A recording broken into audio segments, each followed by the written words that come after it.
ಅಧ್ಯಾಯ 15 ಬ್ರಾಹ್ಮಣರು ಮತ್ತು ಕ್ಷತ್ರಿಯರು. ಈ ಹಸ್ತಪ್ರತಿ ಬೆರಳಚ್ಚು ಮಾಡಿದ ಉದ್ದನೆಯ 43 ಪುಟಗಳನ್ನು ಒಳಗೊಂಡಿದೆ. ಎಲ್ಲಾ ಬಿಡಿ ಪುಟಗಳನ್ನು ದಾರದಿಂದ ಕಟ್ಟಿದೆ. ಬ್ರಾಹ್ಮಣರು ಮತ್ತು ಕ್ಷತ್ರಿಯರು ಮತ್ತು ಪ್ರತಿಕ್ರಾಂತಿ ಎಂಬ ಮೂಲ ಶೀರ್ಷಿಕೆಯನ್ನು ಡಾ.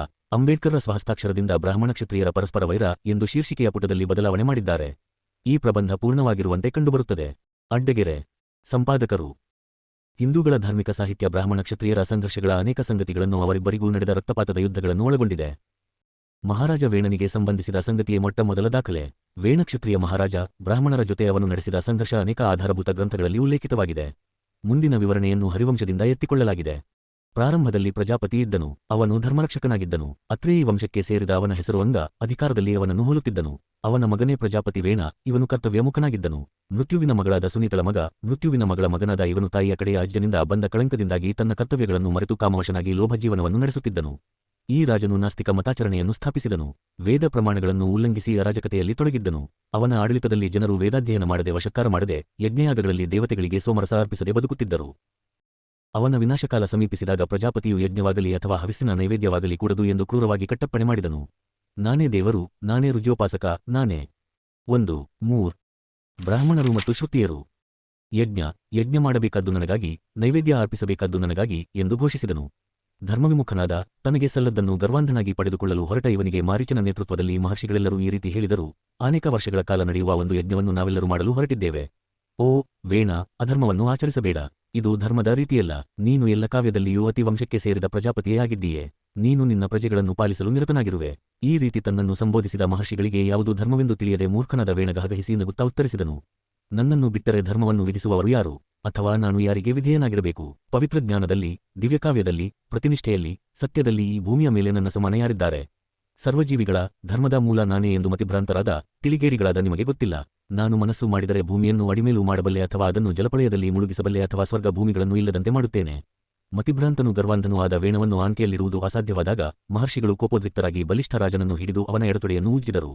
ಹೀಗೆ ಉಜ್ಜಿದಾಗ ಈ ತೊಡೆಯಿಂದ ತೀರ ಕುಳ್ಳಾದ ಒಬ್ಬ ಕರಿಯ ಪುರುಷ ಉದ್ಭವಿಸಿದನು. ಭಯಭೀತನಾದ ಅವನು ಕೈ ಜೋಡಿಸಿ ನಿಂತನು. ಅವನು ಗಾಬರಿಯಾಗಿರುವುದನ್ನು ಕಂಡು ಅತ್ರಿ ಅವನಿಗೆ ನಿಷಿದ, ಕುಳಿತುಕೋ ಎಂದನು.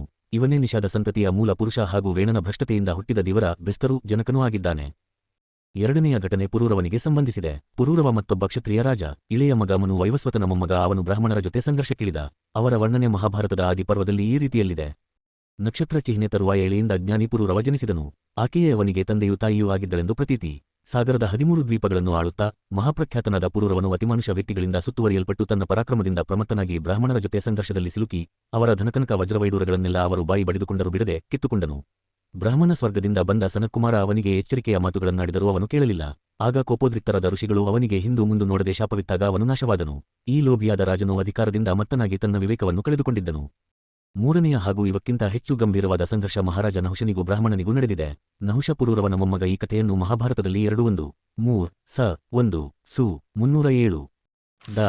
ಬಾಬಾ ಸಾಹೇಬ್ ಅಂಬೇಡ್ಕರ್ ಅವರ ಸಮಗ್ರ ಬರೆಹಗಳು ಮತ್ತು ಭಾಷಣಗಳು ಸಂಪುಟ -3 ಕಡೆ ಒಮ್ಮೆ ವನ ಪರ್ವದಲ್ಲಿ, ಇನ್ನೊಮ್ಮೆ ಉದ್ಯೋಗ ಪರ್ವದಲ್ಲಿ ಹೇಳಲಾಗಿದೆ. ಮಹಾಭಾರತದ ಉದ್ಯೋಗ ಪರ್ವದಿಂದ ತೆಗೆದುಕೊಂಡಿರುವ ಕಥೆ ಈ ರೀತಿ ಇವೆ. ವೃತ್ತಾಸುರನನ್ನು ಕೊಂದ ಮೇಲೆ ಬ್ರಹ್ಮಹತ್ಯೆ ಮಾಡಿದನೆಂದು ವೃತ್ರನನ್ನು ಬ್ರಾಹ್ಮಣನೆಂದು ಹೇಳುತ್ತಾರೆ. ಇಂದ್ರನು ಹೆದರಿಬಿಟ್ಟು ಸಮುದ್ರದಲ್ಲಿ ಅವಿತುಕೊಂಡಿದ್ದನು. ದೇವರಾಜನು ಕಣ್ಮರೆಯಾಗಿದ್ದರಿಂದ ಸ್ವರ್ಗಭೂಮಿಗಳ ಎಲ್ಲ ವ್ಯವಹಾರಗಳು ಅಸ್ತವ್ಯಸ್ತವಾದವು. ಆಗ ಋಷಿಗಳು ದೇವತೆಗಳು ನಹುಷನನ್ನು ತಮ್ಮ ರಾಜನಾಗಿರಬೇಕೆಂದು ಕೇಳಿಕೊಂಡರು. ಮೊದಮೊದಲು ತನಗೆ ಶಕ್ತಿಯಿಲ್ಲವೆಂದು ಹೇಳಿ ಕೊನೆಗೆ ಅವರ ಒತ್ತಾಯ ಜಾಸ್ತಿಯಾದುದರಿಂದ ಈ ಉನ್ನತಾಧಿಕಾರವನ್ನು ನಹುಷ ಒಪ್ಪಿಕೊಂಡನು. ಆ ಉನ್ನತಾಧಿಕಾರಕ್ಕೆ ಬರುವವರೆಗೆ ಅವನು ಧರ್ಮವಂತನಾಗಿದ್ದನು. ಆದರೆ ಈಗ ಭೋಗಾಸಕ್ತನಾದನು. ಇಂದ್ರನ ಪತ್ನಿಯಾದ ಇಂದ್ರಾಣಿ ಕಣ್ಣಿಗೆ ಬಿದ್ದುದರಿಂದ ಅವಳನ್ನು ಪಡೆಯಬೇಕೆಂದು ಆಸೆಪಟ್ಟನು. ದೇವಗುರುವಾದ ಆಂಗಿರಸ ಬೃಹಸ್ಪತಿಗೆ ಅವಳು ಮೊರೆಹೋದಳು. ಅವನು ಅವಳನ್ನು ರಕ್ಷಿಸಿದನು. ಇದನ್ನು ಕೇಳಿ ನಹುಷನಿಗೆ ಭಾರಿ ಸಿಟ್ಟು ಬಂತು. ಆದರೆ ದೇವತೆಗಳು ಅವನನ್ನು ಸಮಾಧಾನಪಡಿಸಲೆತ್ನಿಸಿದರು. ಇನ್ನೊಬ್ಬನ ಹೆಂಡತಿಯ ಜೊತೆ ಭೋಗ ನಿಷಿದ್ಧ ಮತ್ತು ಅನೈತಿಕ ಎಂದು ಹೇಳಿದರು. ಆದರೂ ನಹುಷ ಅವರ ಮಾತು ಕೇಳುವಂತಿರಲಿಲ್ಲ. ವ್ಯಭಿಚಾರದ ವಿಷಯಗಳಲ್ಲಿ ತಾನು ಇಂದ್ರನನ್ನು ಕೆಟ್ಟವನಲ್ಲ ಎಂದು ಹೇಳಿದನು. ಗಂಡ ಬದುಕಿದ್ದಾಗಲೇ ಋಷಿ ಪತ್ನಿಯಾದ ಸುಪ್ರಸಿದ್ಧಲಾದ ಅಹಲೆಯನ್ನು ಹಿಂದೆ ಇಂದ್ರ ಭ್ರಷ್ಟಗೊಳಿಸಿದ. ಅವನನ್ನು ನೀವೇ ಕತಡೆಯಲಿಲ್ಲ. ಅನೇಕ ಬರ್ಬರ ಕೃತ್ಯಗಳು, ಆಧರ್ಮ ಕೆಲಸಗಳು, ವಂಚನೆಗಳನ್ನು ಹಿಂದೆ ಇಂದ್ರ ಎಸಗಿದನು. ಅವನನ್ನು ನೀವೇ ಕೆತಡೆಯಲಿಲ್ಲ. ಆಗ ನಹುಷನ ಒತ್ತಾಯಕ್ಕಾಗಿ ದೇವತೆಗಳು ಇಂದ್ರಾಣಿಯನ್ನು ಕರೆತರಲು ಹೋದರು. ಆದರೆ ಬೃಹಸ್ಪತಿ ಅವಳನ್ನು ಕಳುಹಿಸಿಕೊಡಲು ಸಿದ್ಧನಿರಲಿಲ್ಲ. ಅವನ ಸೂಚನೆಯಂತ ತನ್ನ ಗಂಡನಿಗೆ ಏನಾಗಿದೆ ಎಂದು ತಿಳಿದುಕೊಳ್ಳುವ ತನಕ ಅವಳು ನಹುಷನಿಂದ ಸಮಯವನ್ನು ಬೇಡಿದಳು. ಈ ಬೇಡಿಕೆಗೆ ಅಸ್ತು ಎಂದನು. ಆಗ ಇಂದ್ರಾಣಿ ತನ್ನ ಪತಿಯನ್ನು ಹುಡುಕಿಕೊಂಡು ಹೊರಟಳು. ಉಪಕೃತಿಯ ಈಕೆ ನಿರದೇವಿ ಮತ್ತು ರಹಸ್ಯ ಪ್ರಕಾಶಿನಿ. ನೆರವಿನಿಂದ ಹಿಮಗಿರಿಯ ಉತ್ತರದಲ್ಲಿದ್ದ ಸರೋವರದಲ್ಲಿ ಬೆಳೆದಿದ್ದ ಕಮಲ ದಂಟಿನಲ್ಲಿ ಸೂಕ್ಷ್ಮರೂಪದಲ್ಲಿದ್ದ ಅವನನ್ನು ಪತ್ತೆ ಹಚ್ಚಿದಳು. ನಹುಷನ ದುಷ್ಟ ಆಲೋಚನೆಗಳನ್ನು ಅವನಿಗೆ ತಿಳಿಯಪಡಿಸಿ ನಿನ್ನ ಅಧಿಕಾರವನ್ನು ಚಲಾಯಿಸಬೇಕೆಂದು, ಅಪಾಯದಿಂದ ತನ್ನನ್ನು ರಕ್ಷಿಸಬೇಕೆಂದು ಹಾಗೂ ನಿನ್ನ ರಾಜ್ಯವನ್ನು ಮರಳಿ ಪಡೆಯಬೇಕೆಂದು ಅವಳು ಬೇಡಿಕೊಂಡಳು. ನಹುಷನಿಗೆ ಉನ್ನತವಾದ ಶಕ್ತಿಯಿದೆ ಎಂಬ ನೆಪದ ಮೇಲೆ ತಕ್ಷಣ ತಾನು ಇದರಲ್ಲಿ ಕೈಹಾಕಲಾರೆ ಎಂದು ಅವಳ ಬೇಡಿಕೆಯನ್ನು ಕಡೆಗಣಿಸಿದ. ಆದರೆ ನಹುಷನು ಇಂದ್ರ ಪದವಿಯಿಂದ ತಾನೇ ಉರುಳಿ ಬೀಳುವಂತೆ ತಂತ್ರ ಹೂಡಬೇಕೆಂದು ಅವನ ಹೆಂಡತಿಗೆ ಸೂಚಿಸಿದನು. ನೀನು ಕುಳಿತ ದೇವರಥವನ್ನು ಋಷಿಗಳಿಂದ ಹೊರಿಸಿಕೊಂಡು ನನ್ನ ಬಳಿ ಬಂದರೆ ಸಂತೋಷದಿಂದ 1 ಬ್ರಾಹ್ಮಣರು ಮತ್ತು ಕ್ಷತ್ರಿಯರು ನನ್ನನ್ನು ನಿನಗೆ ಅರ್ಪಿಸಿಕೊಳ್ಳುತ್ತೇನೆ ಎಂದು ಅವಳು ನಹುಷನಿಗೆ ಹೇಳುವಂತೆ ಸಲಹೆ ಕೊಟ್ಟನು. ದೇವರಾಜನೇ, ಇದುವರೆಗೆ ವಿಷ್ಣುವಾಗಲಿ ರುದ್ರನಾಗಲಿ ಅಸುರರಾಗಲಿ ಅಥವಾ ರಾಕ್ಷಸರಾಗಲಿ ಉಪಯೋಗಿಸಿರದಂತಹ ರಥವನ್ನು ನೀನು ಪಡೆಯಬೇಕೆಂದು ನನ್ನ ಆಸೆ. ಎಲ್ಲ ಮಹರ್ಷಿಗಳು ಸೇರಿ ಪ್ರಭುವೇ, ನಿನ್ನನ್ನು ಪಲ್ಲಕ್ಕಿಯಲ್ಲಿ ಹೊತ್ತು ತರಲಿ. ಈ ಭಾವನೆ ನನಗೆ ತುಂಬಾ ಪ್ರಿಯವಾದುದು. ಗರ್ವಿಷ್ಠನಾದ ನಹುಷ ಈ ಮನವಿಯನ್ನು ಹೆಮ್ಮೆಯಿಂದ ಸ್ವೀಕರಿಸುತ್ತಾನೆ. ಆತ್ಮಸಂತುಷ್ಟನಾಗಿ ಈ ರೀತಿ ಉತ್ತರಿಸುತ್ತಾನೆ. ಮುನಿಗಳು ತನ್ನನ್ನು ಹೊತ್ತು ತರುವಂತೆ ಮಾಡುವವನು ಸಾಮಾನ್ಯ ಪರಾಕ್ರಮಿಯಲ್ಲ. ತ್ರಿಕಾಲಜ್ಞಾನಿಯಾದ ಪರಮಾತ್ಮನ ಮಹಾಭಕ್ತ ನಾನು ಸಿಟ್ಟಾದರೆ ಲೋಕ ನಿಲ್ಲುವುದಿಲ್ಲ. ಎಲ್ಲವೂ ನನ್ನನ್ನೇ ಅವಲಂಬಿಸಿದೆ. ಆದ್ದರಿಂದ ಎಲೈ ದೇವಿಯೇ, ನಿನ್ನ ಅಭಿಲಾಷೆಯನ್ನು ಈಡೇರಿಸುತ್ತೇನೆ. ಸಪ್ತರ್ಷಿಗಳು ಮತ್ತು ಎಲ್ಲ ಬ್ರಹ್ಮರ್ಷಿಗಳು ನನ್ನನ್ನು ಹೊತ್ತು ತರುವಂತೆ ಮಾಡುತ್ತೇನೆ. ಸುರಸುಂದರ ದೇವಿಯೇ, ನನ್ನ ವೈಭವವನ್ನು ನನ್ನ ಸಂಪತ್ತನ್ನು ನೋಡು. ಕತೆ ಮುಂದುವರಿಯುತ್ತದೆ. ಅದರಂತೆ ದುಷ್ಟನೂ ಅಧರ್ಮಿಯೂ ಉಗ್ರನೂ ಗರ್ವೋನ್ಮತ್ತನೂ ನಿರಂಕುಶನೂ ಆದ ಈ ವ್ಯಕ್ತಿ ತನ್ನ ಆಜ್ಞಾಪಾಲಕರಾದ ಋಷಿಗಳನ್ನು ರಥಕ್ಕೆ ಕಟ್ಟಿ ತನ್ನನ್ನು ಹೊತ್ತೊಯ್ಯುವಂತೆ ಬಲವಂತಪಡಿಸಿದನು. ಆಗ ಇಂದ್ರಾಣಿ ಮತ್ತೆ ಬೃಹಸ್ಪತಿಯ ನೆರವು ಬಯಸುತ್ತಾಳೆ. ನಹುಷನ ಸೊಕ್ಕಿಗೆ ತಕ್ಕ ಶಾಸ್ತಿಯಾಗುತ್ತದೆಂದು ಅವಳಿಗೆ ಭರವಸೆಯಿತ್ತು. ಆ ದಮನಕಾರಿಯ ಸರ್ವನಾಶಕ್ಕಾಗಿ ಮತ್ತು ಇಂದ್ರ ಬಚ್ಚಿಟ್ಟುಕೊಂಡಿರುವ ಸ್ಥಳವನ್ನು ಪತ್ತೆ ಹಚ್ಚಲು ಯಾಗ ಮಾಡುತ್ತೇನೆಂದು ಆಶ್ವಾಸನೆ ಇತ್ತನು.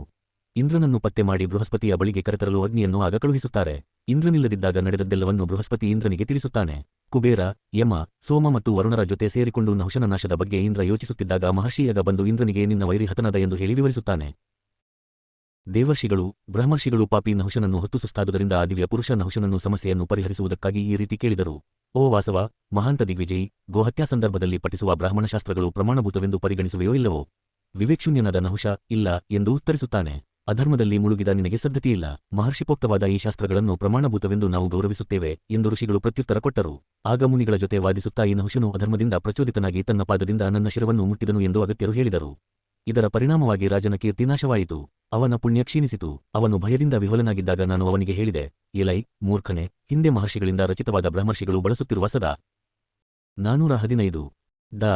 ಬಾಬಾ ಸಾಹೇಬ್ ಅಂಬೇಡ್ಕರ್ ಅವರ ಸಮಗ್ರ ಬರೆಹಗಳು ಮತ್ತು ಭಾಷಣಗಳು ಸಂಪುಟ -3 ಗೌರವಕ್ಕೆ ಪಾತ್ರರಾಗಿರುವ ಪವಿತ್ರ ಶಾಸ್ತ್ರಗಳನ್ನು ನೀನು ಖಂಡಿಸಿದ್ದರಿಂದ ಹಾಗೂ ನನ್ನ ತಲೆಯನ್ನು ನಿನ್ನ ಕಾಲಿನಿಂದ ಮುಟ್ಟಿದ್ದರಿಂದ ಬ್ರಹ್ಮ ಸಮಾನರಾದ ಋಷಿಗಳು ನಿನ್ನನ್ನು ಹೊರುವಂತೆ ಮಾಡಿದ್ದರಿಂದ ನೀನು ತೇಜೋಹೀನನಾಗು, ನಿನ್ನ ಪುಣ್ಯವೆಲ್ಲ ಹಾಳಾಗಲಿ. ಎಲೈ ಪಾಪಿಯೇ, ಪದಚ್ಯುತನಾಗಿ ಸ್ವರ್ಗದಿಂದ ಭೂಮಿಗೆ ಬಿದ್ದು ಹೋಗು. 10,000 ವರ್ಷಗಳ ಕಾಲ ನೀನು ಘಟಿಸಲ್ಪದಂತೆ ಹರಿದಾಡು. ಆ ಅವಧಿ ಮುಗಿದ ಮೇಲೆ ನೀನು ಮತ್ತೆ ಸ್ವರ್ಗಕ್ಕೆ ಏರುವೆ. ಹೀಗೆ ಇಂದ್ರ ಪದವಿಯಿಂದ ಈ ಆದಮನು ಕೆಳಗುರುಳಿದನು. ಎಲೈ ಇಂದ್ರ ಬ್ರಾಹ್ಮಣರ ವೈರಿ ನಿರ್ನಾಮವಾದುದರಿಂದ ಈಗ ನಾವು ಸಂತೋಷದಿಂದ ಬದುಕುತ್ತೇವೆ. 3 ಲೋಕಗಳ ಅಧಿಕಾರವನ್ನು ವಹಿಸಿಕೋ, ಅಲ್ಲಿನ ನಿವಾಸಿಗಳನ್ನು ರಕ್ಷಿಸು. ಓ ಇಂದ್ರನೇ, ನಿನ್ನ ಇಂದ್ರಿಯಗಳನ್ನು ನಿಗ್ರಹಿಸಿ ಶತ್ರುಗಳನ್ನು ಹತಮಾಡು, ಮಹರ್ಷಿಗಳ ಸ್ತುತಿಗೆ ಪಾತ್ರನಾಗು. 4ನೆಯ ಘಟನೆ ನಿಮಿರಾಜನದು. ನಿಮಿ ಇಕ್ಷಾಕುವಿನ ಪುತ್ರರಲ್ಲಿ ಒಬ್ಬ ಬ್ರಾಹ್ಮಣನ ಜೊತೆ ಅವನ ಸಂಘರ್ಷದ ವಿವರಗಳನ್ನು ವಿಷ್ಣು ಪುರಾಣದಲ್ಲಿ ಹೀಗೆ ಹೇಳಲಾಗಿದೆ. 1000 ವರ್ಷ ನಡೆಯಲಿದ್ದ ಯಾಗದಲ್ಲಿ ಮರೋಹಿತರಾಗಬೇಕೆಂದು ಬ್ರಹ್ಮರ್ಷಿ ವಸಿಷ್ಠನನ್ನು ನಿಮಿ ಕೇಳಿಕೊಂಡನು. ಇಂದ್ರ ನಡೆಸುವ 500 ವರ್ಷಗಳ ಯಜ್ಞದಲ್ಲಿ ತಾನು ಪಾಲುಗೊಳ್ಳಬೇಕೆಂದು ಮೊದಲೇ ವ್ಯವಸ್ಥೆಯಾಗಿರುವುದರಿಂದ ಅವಧಿ ಮುಗಿದ ನಂತರ ಬರುತ್ತೇನೆಂದು ವಸಿಷ್ಠ ಉತ್ತರಿಸಿದನು.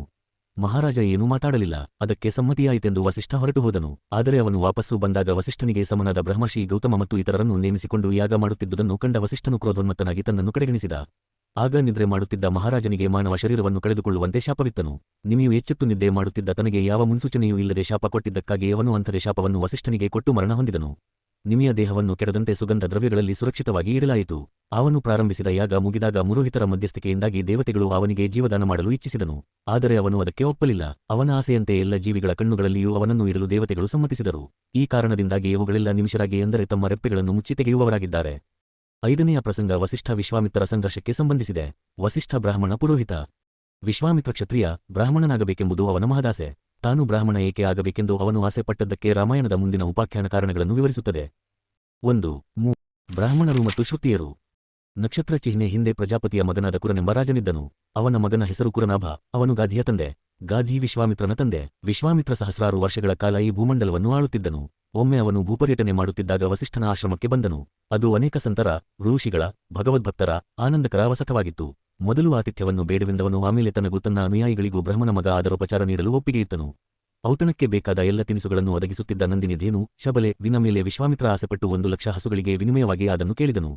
ನಂದಿನಿಯು ರತ್ನಗಳು ರಾಜನ ಆಸ್ತಿ, ಆದ್ದರಿಂದ ಈ ಧೇನುವಿನ ಮೇಲೆ ನನ್ನ ಹಕ್ಕಿದೆ ಎಂದು ಹೇಳಿದನು. ಈ ವಿನಿಮಯವನ್ನು ತಿರಸ್ಕರಿಸಿದಾಗ ಇನ್ನೂ ಅಪಾರವಾದ ವಸ್ತುಗಳನ್ನು ಕೊಡುತ್ತೇನೆಂದು ರಾಜನು ಮುಂದೆ ಬಂದರೂ ಪ್ರಯೋಜನವಾಗಲಿಲ್ಲ. ಆಗ ಅವನು ಕೃತಜ್ಞನಾಗಿ ಕ್ರೂರವಾಗಿ ಬಲವಂತದಿಂದ ಆ ಹಸುವನ್ನು ತೆಗೆದುಕೊಳ್ಳಲು ಹೊರಡುತ್ತಾನೆ. ಆದರೆ ಅವನ ಸೇವಕರಿಂದ ತಪ್ಪಿಸಿಕೊಂಡು ತನ್ನ ಯಜಮಾನನ ಬಳಿ ವಾಪಸ್ಸು ಬಂದು ನನ್ನನ್ನು ಕೈಬಿಡುತ್ತಿರುವೆಯಲ್ಲ ಎಂದು ಅದು ಹೇಳಿತು. ನಾನು ನಿನ್ನನ್ನು ತ್ಯಜಿಸುತ್ತಿಲ್ಲ, ಆದರೆ ರಾಜ ನನಗಿಂತ ಬಲಶಾಲಿ ಎಂದು ಪ್ರತ್ಯುತ್ತರ ಕೊಟ್ಟನು. ಜನರು ಕ್ಷತ್ರಿಯನ ಬಲವನ್ನು ಆರೋಪಿಸುವುದಿಲ್ಲ. ಬ್ರಾಹ್ಮಣರು ಹೆಚ್ಚು ಬಲಿಷ್ಠರು. ಬ್ರಾಹ್ಮಣರದು ದೈವಿ ಬಲ ಕೃತಿಯರ ಶಕ್ತಿಗಿಂತ ಶ್ರೇಷ್ಠವಾದುದು. ನಿನ್ನ ಶಕ್ತಿ ಅಪಾರವಾಗಿದೆ. ವಿಶ್ವಾಮಿತ್ರ ಮಹಾಬಲಿಷ್ಠನಾಗಿದ್ದರೂ ಅವನು ನಿನಗಿಂತ ಹೆಚ್ಚು ಬಲಶಾಲಿಯಲ್ಲ.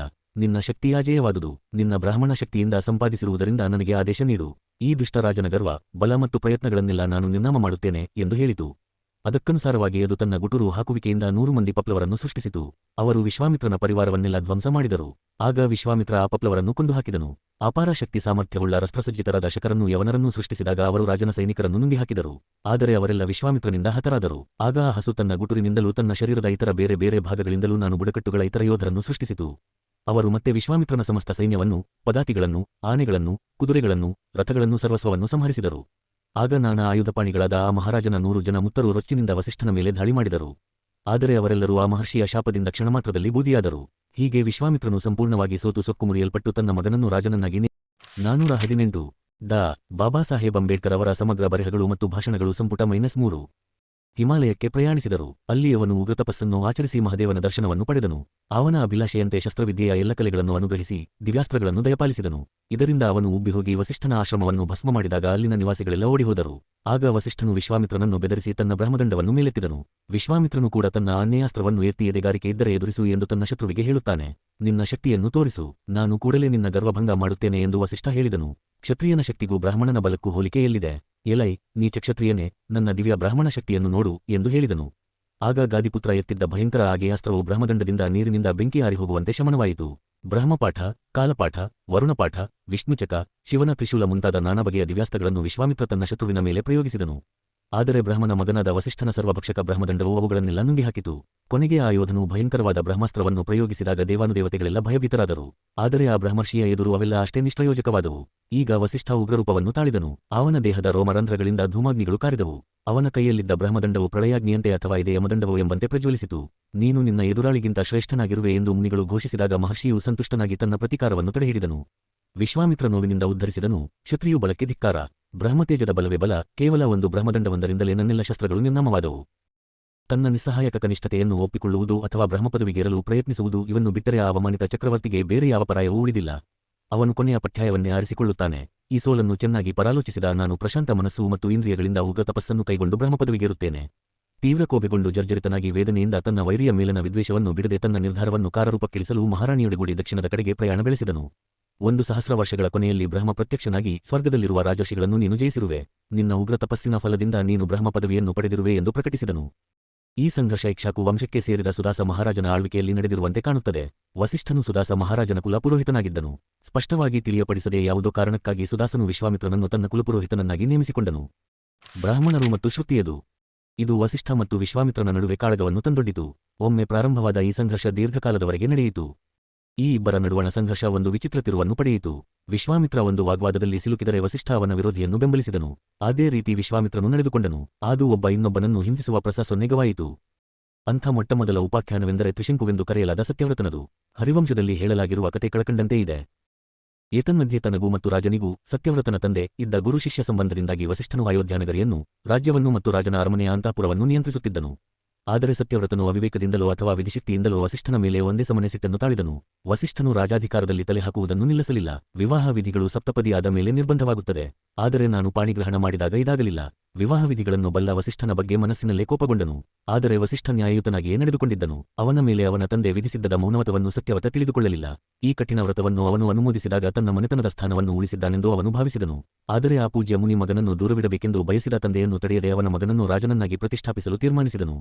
12 ವರ್ಷಗಳ ಕಾಲ ತಪಸ್ಸನ್ನು ಸಹಿಸಿದಾಗ ಶಕ್ತನಾದ ಸತ್ಯವ್ರತನಿಗೆ ತಿನ್ನಲು ಮಾಂಸವಿಲ್ಲದಾಗ ಅವನು ವಸಿಷ್ಠನ ಹಾಲು ಕೊಡುವ ಹಸುವನ್ನು ನೋಡಿದನು. ಅದು ಕಾಮಧೇನುವಾಗಿತ್ತು. ಹಸಿವಿನಿಂದ ಕಂಗಾಲಾಗಿ, ಕುಪಿತನಾಗಿ ಭ್ರಮೆಯಿಂದ ದಶನೀತಿಗಳನ್ನು ಮರೆತು ಆ ಹಸುವನ್ನು ಕೊಂದನು. ಅದನ್ನು ತಾನು ತಿನ್ನುವುದಲ್ಲದೆ ವಿಶ್ವಾಮಿತ್ರನ ಪುತ್ರರಿಗೂ ಬಡಿಸಿದನು. ಇದನ್ನು ಕೇಳಿದ ವಶಿಷ್ಯನು ಕುದ್ರನಾದನು. 3 ಪಾಪಗಳನ್ನು ಮಾಡಿದ್ದರಿಂದ ನಿನಗೆ ತ್ರಿಶಂಕು ವೆಂದು ಹೆಸರಾಗಲಿ ಎಂದನು. ವಿಶ್ವಾಮಿತ್ರನು ಹಿಂದಿರುಗಿ ಬಂದ ಮೇಲೆ ತನ್ನ ಪತ್ನಿಗೆ ತ್ರಿಶಂಕು ನೆರವು ನೀಡಿದ್ದರಿಂದ ಸಂತುಷ್ಟನಾಗಿ ವಿಶ್ವಾಮಿತ್ರನು ತ್ರಿಶಂಕುವಿಕೆ ವರವನ್ನು ಕೇಳು ಎಂದನು. ತ್ರಿಶಂಕು ನಾನು ಸಶರೀರಿಯಾಗಿ ಸ್ವರ್ಗಕ್ಕೆ ಹೋಗಬೇಕೆಂಬ ಆಸೆಯನ್ನು ವ್ಯಕ್ತಪಡಿಸಿದನು. ಈಗ 12 ವರ್ಷಗಳ ಕ್ಷಾಮದ ಭಯ ಹೊರಟು ಹೋಗಿದ್ದರಿಂದ ವಿಶ್ವಾಮಿತ್ರ ಮುನಿ ತ್ರಿಶಂಕುವನ್ನು ಅವನ ತಂದೆಯ ರಾಜ್ಯಕ್ಕೆ ರಾಜನನ್ನಾಗಿ ಮಾಡಿದನು. ಅವನ ಪರವಾಗಿ ಯಾಗ ಮಾಡಲು ಮುಂದೆ ಬಂದನು. ದೇವಾನುದೇವತೆಗಳು ಮತ್ತು ವಸಿಷ್ಠನ 1 ಸಂಪ 20 ಡಾ. ಬಾಬಾ ಸಾಹೇಬ್ ಅಂಬೇಡ್ಕರ್ ಅವರ ಸಮಗ್ರ ಬರೆಹಗಳು ಮತ್ತು ಭಾಷಣಗಳು ಸಂಪುಟ -3 ವಿರೋಧವಿದ್ದರೂ ಆಗ ಆ ರಾಜನನ್ನು ತ್ರಿಶಂಕುವನ್ನು ವಿಶ್ವಾಮಿತ್ರ ಸಶರೀರಿಯಾಗಿ ಸ್ವರ್ಗಕ್ಕೆ ಕಳುಹಿಸಿದನು. 2 ಹರಿವಂಶ ದಲ್ಲಿ ನಿರೂಪಿತವಾಗಿರುವಂತೆ ಬೀಸಗಿದ ದುಷ್ಕೃತ್ಯಗಳ ಪರಿಣಾಮದಿಂದಾಗಿ ಇಂದ್ರ 12 ವರ್ಷಗಳ ಕಾಲ ಮಳೆಯನ್ನೇ ಸುರಿಸಲಿಲ್ಲ. ಆ ಸಮಯದಲ್ಲಿ ವಿಶ್ವಾಮಿತ್ರ ತನ್ನ ಮಡದಿ ಮಕ್ಕಳನ್ನು ಬಿಟ್ಟು ತಪಸ್ಸನ್ನಾಚರಿಸಲು ಸಮುದ್ರ ತಟೆಗೆ ಹೋಗಿದ್ದನು. ದುಸ್ಥಿತಿಗೆ ಸಿಲುಕಿದ ಅವನ ಹೆಂಡತಿ ಇತರ ಮಕ್ಕಳನ್ನು ಸಾಕುವ ಸಲುವಾಗಿ ತನ್ನ ಎರಡನೆಯ ಮಗನನ್ನು 1,000 ಹಸುಗಳಿಗೆ ಮಾರಾಟ ಮಾಡಲು ಸಿದ್ಧವಾದಳು. ಆದರೆ ಮಧ್ಯೆ ಪ್ರವೇಶಿಸಿ ಸತ್ಯವ್ರತನು ಈ ವ್ಯವಸ್ಥೆಯನ್ನು ನಿಲ್ಲಿಸಿದನು. ಆ ಮಗನನ್ನು ಬಿಡಿಸಿದನು. ಕಾಡುಮೃಗಗಳ ಮಾಂಸದಿಂದ ಆ ಸಂಸಾರವನ್ನು ಸಾಕಿದನು. ತನ್ನ ತಂದೆಯ ಆಜ್ಞಾನುಸಾರ 12 ವರ್ಷಗಳ ಕಾಲ ಮೌನವ್ರತವನ್ನು ಆಚರಿಸಿದನು. ವಸಿಷ್ಠ ವಿಶ್ವಾಮಿತ್ರರು ಮತ್ತೆ ಎದುರಾಳಿಗಳಾಗಿ ನಿಲ್ಲುವ ಮುಂದಿನ ಕಥೆಯೆಂದರೆ ತ್ರಿಶಂಕುವಿನ ಮಗನಾದ ಹರಿಶ್ಚಂದ್ರನ ಆಖ್ಯಾನದಲ್ಲಿ ಈ ಕಡೆ ವಿಷ್ಣು ಮರದಲ್ಲಿಯೂ ಮಾರ್ಕಂಡೇಯ ಪುರಾಣದಲ್ಲಿಯೂ ಬರುತ್ತದೆ. ಕಥೆ ಈ ರೀತಿ ಇದೆ. ಒಂದು ಸಂದರ್ಭದಲ್ಲಿ ಆ ರಾಜನು ಬೇಟೆ ಮಾಡುತ್ತಿದ್ದಾಗ ಸ್ತ್ರೀಯ ಆಕ್ರಂದನವನ್ನು ಕೇಳಿದನು. ಅದು ಉಗ್ರ ತಪಸ್ವಿಯಾದ ವಿಶ್ವಾಮಿತ್ರನು ಎಲ್ಲ ಕಲೆಗಳನ್ನು ಸ್ವಾಧೀನ ಮಾಡಿಕೊಳ್ಳುತ್ತಿದ್ದಾಗ ಹೊರಟಿತೆಂದು ಹೇಳುತ್ತಾರೆ. ಅದಕ್ಕೆ ಮುನ್ನ ಯಾರೂ ಆ ಕಲೆಗಳನ್ನು ಸ್ವಾಧೀನಪಡಿಸಿಕೊಂಡಿರಲಿಲ್ಲ. ತತ್ಪರಿಣಾಮವಾಗಿ ಅವು ಅವನ ಶ್ರೇಷ್ಠತೆಯ ಬಗ್ಗೆ ಗಾಬರಿಗೊಂಡು ಕಿರುಚುತ್ತಿದ್ದವು. ದುರ್ಬಲರನ್ನು ರಕ್ಷಿಸುವ ಕ್ಷತ್ರಿಯ ಧರ್ಮದ ಪೂರೈಕೆಗಾಗಿ ಹಾಗೂ ತನ್ನೊಳಗೆ ಸೇರಿದ್ದ ಗಣೇಶನ ಪ್ರೇರಣೆಯಿಂದ ಹರಿಶ್ಚಂದ್ರ ಉದ್ಘರಿಸಿದನು. ಶಕ್ತಿ ಸಾಮರ್ಥ್ಯಗಳಿಂದ ಪ್ರಜ್ವಲಿಸುವ ನಾನು ಅವನ ಅಧಿಪತಿ ಇಲ್ಲೇ ಇರುವಾಗ ತನ್ನ ಸೆರಗಿಗೆ ಕೆಂಡವನ್ನು ಕಟ್ಟಿಕೊಂಡಿರುವ ಈ ಪಾಪಿ ಯಾರು? ನನ್ನ ಬಿಲ್ಲಿನಿಂದ ಚಿಮ್ಮಿದ ಬಾಣಗಳು ನಭೋಮಂಡಲದ ದಿಕ್ಕು ದಿಸೆಗಳನ್ನೆಲ್ಲ ಬೆಳಗಿ ಅವನ ಅಂಗಾಂಗಳನ್ನೆಲ್ಲ ಜರ್ಜರಿತಗೊಳಿಸುತ್ತವೆ. ಈ ಸಂಶೋಧನೆಯಿಂದ ವಿಶ್ವಾಮಿತ್ರ ಉದ್ರೇಕಗೊಂಡನು. ಈ ಕ್ರೋಧದಿಂದ ಅವನ ತಪಸ್ಸಿನ ಪುಣ್ಯಫಲಗಳೆಲ್ಲ ಕೂಡಲೇ ನಾಶ ಹೊಂದಿದವು. ಆರಳಿ ಎಲೆಯ ಹಾಗೆ ಕಂಪಿಸುತ್ತಾ ಹರಿಶ್ಚಂದ್ರ ತಾನು ರಾಜನ ಕರ್ತವ್ಯವನ್ನು ಮಾತ್ರ ಮಾಡಿರುವೆನೆಂದು ಭಿನ್ನವಿಸಿದನು. ರಾಜಧರ್ಮವೆಂದರೆ ವಿಪ್ರೋತ್ತಮರಿಗೂ ಬಡಬಗ್ಗರಿಗೂ ದಾನದಕ್ಷಿಣೆ ಕೊಡುವುದು, ಆತರನ್ನು ರಕ್ಷಿಸುವುದು ಮತ್ತು ವೈರಿಗಳನ್ನು ಸದೆಬಡಿಯುವುದು. ಆಗ ವಿಶ್ವಾಮಿತ್ರನು ಬ್ರಾಹ್ಮಣನಾಗಿ ದಾನವನ್ನು ಬೇಡುತ್ತಾನೆ. ತಮಗೆ ಬೇಕಾದುದನ್ನು ಹೊನ್ನು, ಔರಸಪುತ್ರ, ಪತ್ನಿ, ಸ್ವಶರೀರ ಹಾಗೂ ರಾಜ್ಯಕೋಶಗಳನ್ನು ಪಡೆಯಬಹುದು ಎಂದು ರಾಜ ವಿನಂತಿಸುತ್ತಾನೆ. ರಾಜಸೂಯ ಯಾಗಕ್ಕೆ ದಕ್ಷಿಣ ಬೇಕೆಂದು ಮಹರ್ಷಿ ಕೇಳುತ್ತಾನೆ. ಈ ವಾಗ್ದಾನದ ಮೇಲೆ ಮತ್ತೆ ಇನ್ನೂ ಹೆಚ್ಚು ಕೊಡುತ್ತೇನೆಂದು ಹೇಳಿದುದರಿಂದ ಅವನ ಒಂದು ಬ್ರಾಹ್ಮಣರು ಮತ್ತು ಕೃತಿಯರು. ಇಡೀ ಸಾಮ್ರಾಜ್ಯವನ್ನು ಹರಿಶ್ಚಂದ್ರನು ಅವನ ಪತ್ನಿ ಮುತ್ತರು ಹಾಗೂ ಅವನನ್ನು ಅನುಸರಿಸಿ ಹೋಗುವ ಅವನ ಮಣ್ಯವನ್ನು ಬಿಟ್ಟು ಸಮಸ್ತವನ್ನು ಕೇಳುತ್ತಾನೆ. ಹರಿಶ್ಚಂದ್ರ ಸಂತೋಷದಿಂದ ಒಪ್ಪಿಕೊಳ್ಳುತ್ತಾನೆ. ಆಗ ನಿನ್ನೆಲ್ಲ ಆಭರಣಗಳನ್ನು ತೆಗೆದು ಮರದ ತೊಗಟೆಗಳಿಂದ ಮೈಮುಚ್ಚಿಕೊಂಡು ಹೆಂಡತಿ ತಾರಾಮತಿ ಮತ್ತು ಮಗನ ಜೊತೆ ರಾಜ್ಯವನ್ನು ತ್ಯಜಿಸಿ ಹೊರಡಬೇಕೆಂದು ವಿಶ್ವಾಮಿತ್ರ ಅವನಿಗೆ ಆಜ್ಞಾಪಿಸುತ್ತಾನೆ.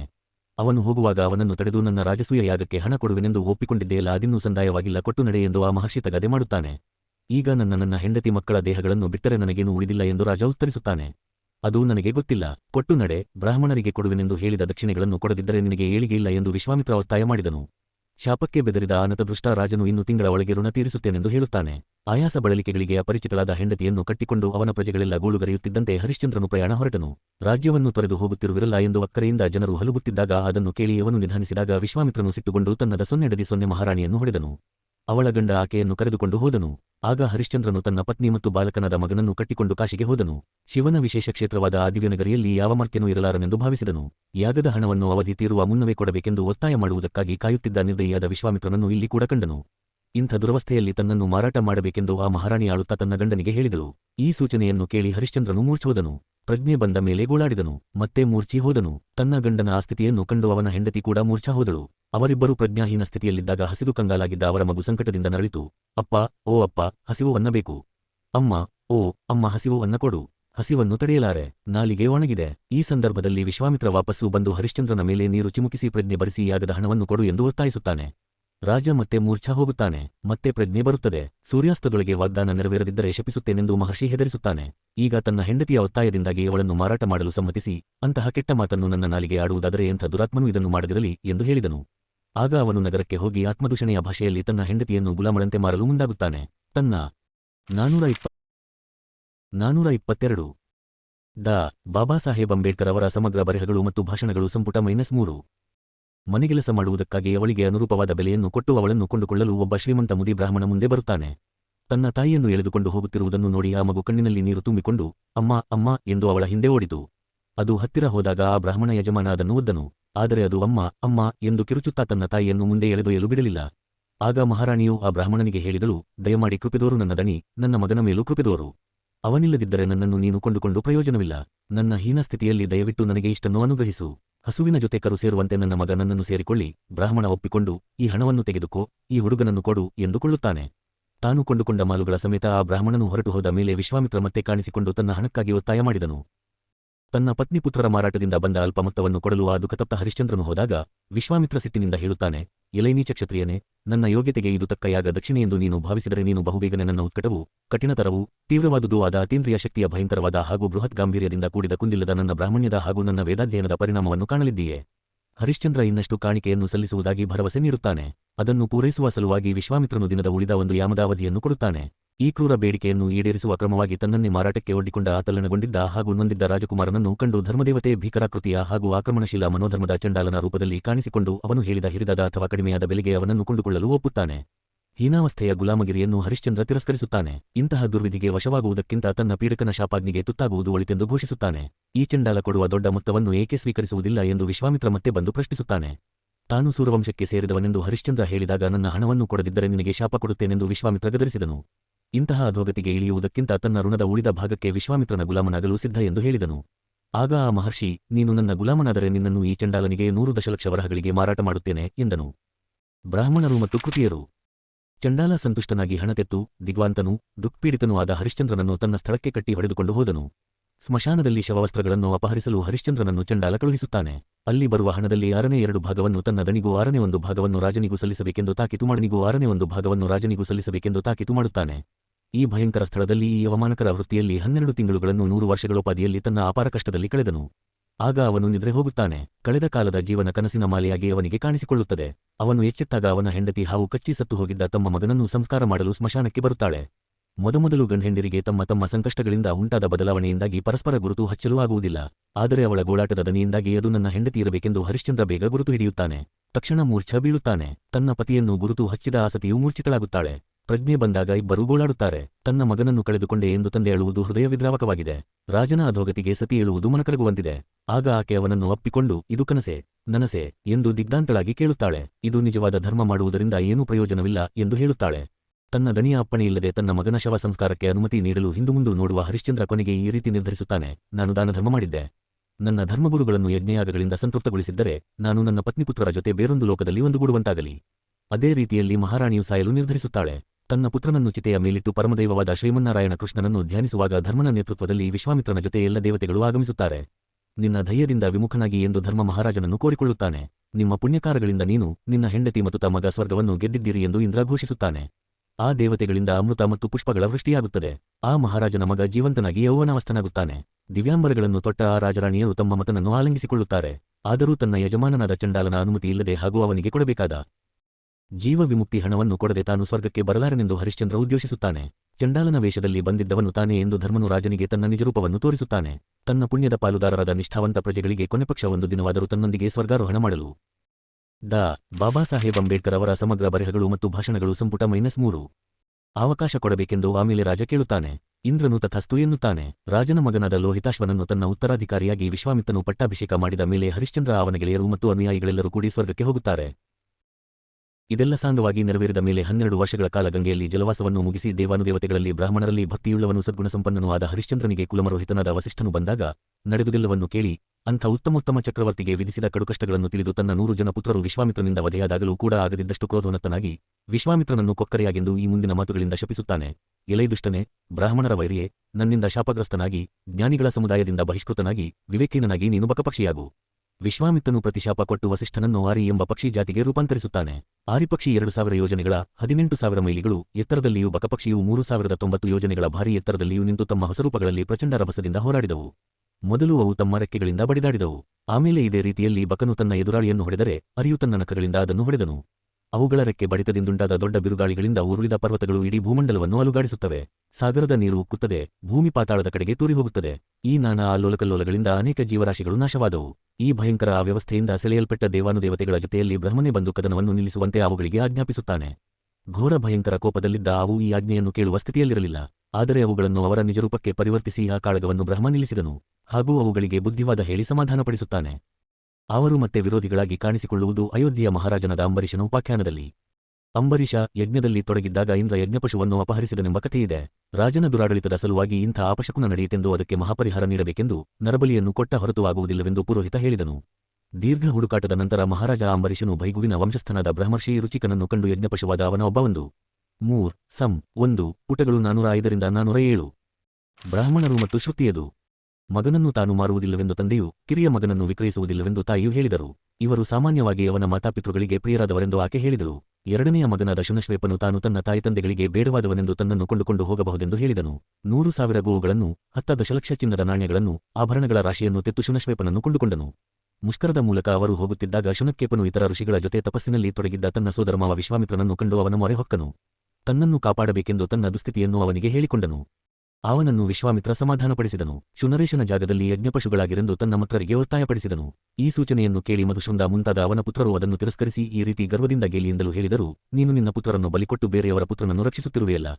ತನ್ನ ಮೈಯ ಮಾಂಸವನ್ನು ತಾನೇ ತಿನ್ನುವಂತೆ. ಇದು ತಪ್ಪೆಂದೇ ನನಗನ್ನಿಸುತ್ತದೆ. ಇದರಿಂದ ಕುಪಿತನಾದ ಆ ಮಹರ್ಷಿ ಅತ್ಯಂತ ಕೀಳುಜಾತಿಯಲ್ಲಿ ವಸಿಷ್ಠನ ಮಕ್ಕಳಂತೆ ನೀವು ಹುಟ್ಟಿರಿ. ನಾಯಿ ಮಾಂಸವನ್ನು ತಿಂದು 1,000 ವರ್ಷಗಳವರೆಗೆ ಬದುಕಿರಿ ಎಂದು ಶಾಪವಿತ್ತನು. ಆಗ ಅವನು ಶುನಕ್ಕೆಪನಿಗೆ